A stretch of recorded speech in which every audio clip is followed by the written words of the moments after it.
Gue sempat bikin polling soal laptop kerja yang paling ideal, mulai dari fitur, daya tahan, baterai, sampai mobilitas. Dan hasilnya ya sesuai lah sama ekspektasi. Tapi ada satu jawaban yang bikin gue heran. Gimana bisa jadi masih ada yang jawab kayak gini nih? Makanya kita bahas sekarang. Intro dulu.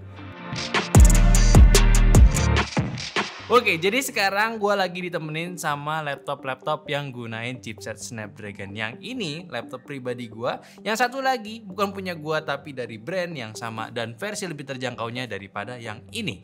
Dan gue nggak akan bandingin kedua laptop ini, lebih ke edukasi aja sih sama jawaban-jawaban yang udah kita kumpulkan, dan sekalian juga bikin nambah edukasi aja ke lu semua nih yang nonton. Tapi emang juga nih gue nggak akan bahas dari sisi gamingnya ya, karena memang dari awal pertanyaan ini gue target khusus untuk yang gunain laptopnya buat kerja aja sama penggunaan kasual. Ya lo tau lah, laptop gaming sama laptop kerja itu kayak gimana bedanya. Ya masih cukup kontras, apalagi mobilitas plus baterainya. Jadi nggak valid kalau gue nanya-nanya kemarin.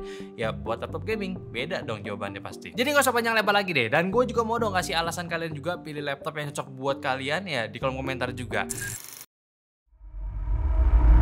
Nah, dari 3 pilihan ini, lemot, baterai, boros, atau kegedean, paling dikit jawab yang kegedean. Ini menarik nih. Awalnya ya kalau buat gue pribadi, ukuran itu mungkin faktor utama. Lo bisa bayangin aja kerja bawa laptop gaming 3 kg plus charger segede batu bata, udah kayak bawa apaan gitu. Kalau cuma lemot atau boros baterai ya minimal masih bisa diakalin lah. Tapi kalau gede udah pasti nyusahin banget. Gue juga udah pernah ada di fase gue bawa laptop gaming tiap kerja, beratnya ya jangan ditanya, udah segede gaban lah. Chargernya pun juga ikut gede pula.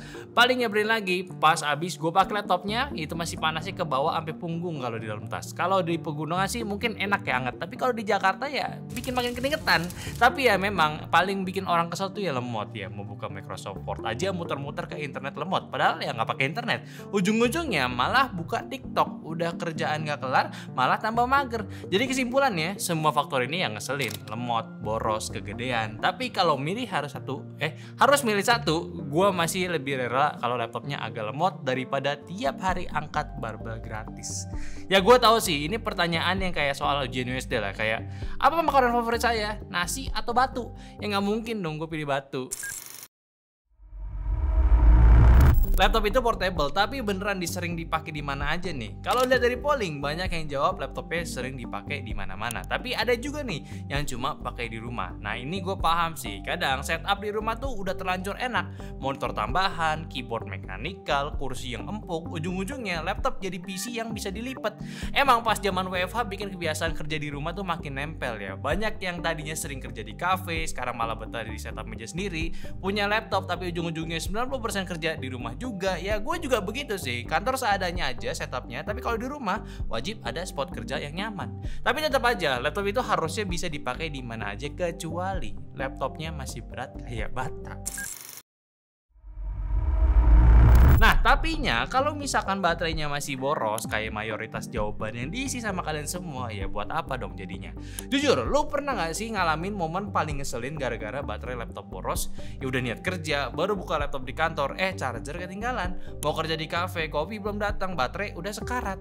Ya kayak gini nih, yang bikin emosi, laptop dipakai sehari-hari, tapi pas bener-bener butuhin malah minta colokan. Makanya bukan cuma spek yang perlu di-upgrade, daya tahan baterai pun juga harus jadi pertimbangan. Sekarang laptop-laptop baru itu udah bisa tahan lah lebih dari 10 jam. Bahkan ada yang bisa ngecas pakai charger handphone doang.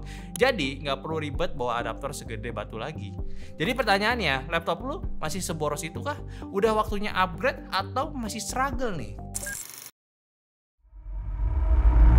Yang ini nih gue agak kaget nih, ternyata udah banyak ya yang tahu soal fitur-fitur AI di laptop. Ya mungkin sih ya udah banyak juga fitur-fitur laptop yang ditunjukin buat nunjukin sepenting apa AI di laptop. Atau ya jangan-jangan lo sadar nggak kalau laptop lo itu udah pakai AI. Dan ingat, emang kelihatan gimmicknya, tapi kalau lo udah tahu cara pakai AI yang benar, berguna juga nantinya. Ya gue pun juga pakai AI. Salah satunya yang ada di laptop gue ini adalah fitur AI dari Copilot Plus PC. Lo bisa gunain fitur-fitur Windows Studio Effect buat maksimalin lo saat menggunakan webcam dari staging mode sampai kreatifnya juga ada. Terus Microsoft Copilot buat shortcut lu gunain Copilot, which is ini penting buat ngebantu selesaiin macam-macam tugas tanpa harus mumet karena nggak dapat jawaban soal riset kerjaan lu. Terus juga ada Co-Creator, lu bisa gunain Paint buat gambar kasar dan di-generate jadi gambar konsep buat ide-ide lu saat lu lagi mau nyusun presentasi atau sekedar mau gambar aja. Dan yang gue sering pakai buat nontonin launch produk yang launchnya itu dari China, itu kadang sulit pahamin bahasa Mandarin karena gue nggak pernah belajar bahasanya. Tapi pakai si live caption ini cukup membantu, jadi munculin caption atau subtitle secara live yang langsung translate ke bahasa Inggris, jadi lebih mudah dipahamin. Sama itu sih recall ya, buat lu cek aktivitas lu dari waktu ke waktu biar bisa nge-recall lagi lu ngapain aja. Cuma sayang fitur ini masih belum rilis, yang bisa lu coba ya bisa-bisa aja di Windows versi previewnya, dan tentunya pun bisa lu tunggu lagi karena fiturnya terus dikembangin yang nanti pun bakal lebih banyak lagi. Tapi pertanyaannya satu, kok disebut AI? Bukannya fiturnya bisa dipakai laptop yang gak ada AI? Nah ini nih berhubungan sama pertanyaan terakhir. Dari tadi setuju aja nih semua jawaban. Pas mau ditanya mau beli laptop AI, kok malah banyak yang jawab mungkin nih. Kenapa ragu ya? Emang masih ada yang belum yakin seberapa penting AI di laptop. Lo tau gak sih, semua fitur yang lo mau di laptop, dari baterai awet, performance kencang, sampai portabilitas tinggi, itu semua bisa dikerjakan kalau laptop lo itu udah punya AI atau NPU. Ini bukan sekedar spek di atas kertas ya, tapi real impact buat hari-hari lo. Kayak laptop gue ini yang gunain Snapdragon X Elite, sama yang satu ini pakai Snapdragon X Plus. Bahkan Asus ZenBook kemarin juga pakai chipset Snapdragon X yang baru rilis juga. Itu semua chipset atau chipset Snapdragon itu udah punya yang namanya NPU. Dikasih namanya itu adalah Qualcomm Hexagon yang punya kapasitas performance hingga 45 TOPS. Otomatis fitur AI tadi lu bisa jalanin karena kriteria Copilot Plus PC itu di 40 TOPS. Cuma jangan seteknis itu ya bahasnya. Gua udah review juga kok laptop ini, jadi cek aja videonya. Kalau ini mungkin nyusul ya. Intinya dengan adanya NPU di laptop kalian sekarang ini bisa meminimalisir penggunaan daya buat aplikasi berbasis AI. Mungkin lo mikir, bang laptop biasa juga bisa jalanin AI kan? Ya jawabannya iya, tapi efeknya apa? Boros baterainya, panasnya lebih cepat, dan performance-nya turun. Makanya NPU sekarang itu penting, biar AI bisa jalan lebih efisien tanpa ganggu kerjaan lo. Laptop yang udah gunain chipset ARM Snapdragon udah jelas bisa kasih daya baterai yang lebih dari 10 jam penggunaan. Jadi ya buat lo yang demen kerja di mana aja ya aman lah. Ditambah rata-rata laptopnya udah pakai USB-C juga, jadi lu bisa ngecas laptopnya pakai PD smartphone lu pula, power delivery ya. Gak cuma itu aja, karena performanya udah cukup oke buat ngerjain tambah NPU, jadi penggunaan GPU discrete buat ngejagain tugas AI pun gak diharuskan lagi. Dan lagi pula iGPU sekarang pun udah pada cukup kenceng kok.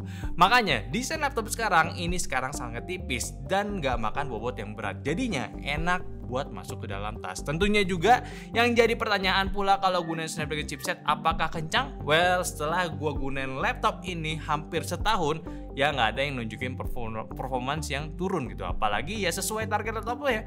Untuk kerja dan penggunaan kasual masih enak aja. Buka aplikasi cepat dan kebuka semua. Hampir semua video gue selama setahun ini gue buat dan gue riset langsung pakai laptop gue ini. Jadi nggak ada masalah.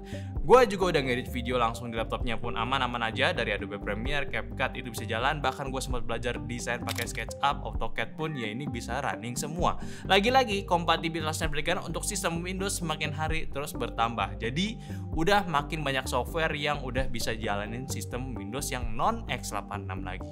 Dan jujur aja gue demen sih dengan ada chipset si Snapdragon ini bisa matching dunia laptop productivity lagi. Hal baru yang menarik untuk di kategori ini. Mungkin gue juga penasaran gimana perkembangan baru lagi sama laptop yang satu ini, generasi chipsetnya dan juga laptop-laptop dengan desain barunya. Tapi baik lagi nih ke jawaban mayoritas yang tadi, pertanyaan terakhir ya.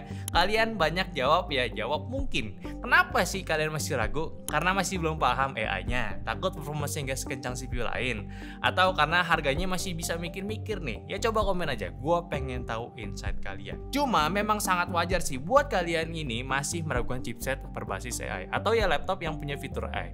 Hal dasar pertama yang mungkin jadi jawaban kalian pasti dari pemikiran fitur AI itu ya cuma gimmick doang. Mending cari yang udah bisa, yang udah biasa, udah jelas gitu.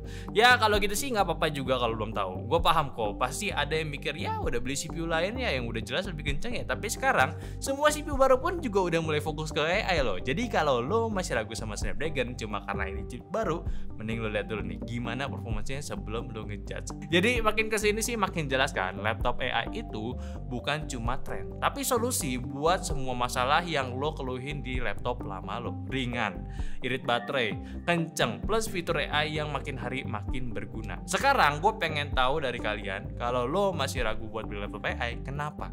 Apakah karena performanya, kompatibilitasnya, atau ada faktor lain? Coba tulis ya, jangan sampai enggak. Ya biar kita tahu dan kita bahas bareng juga.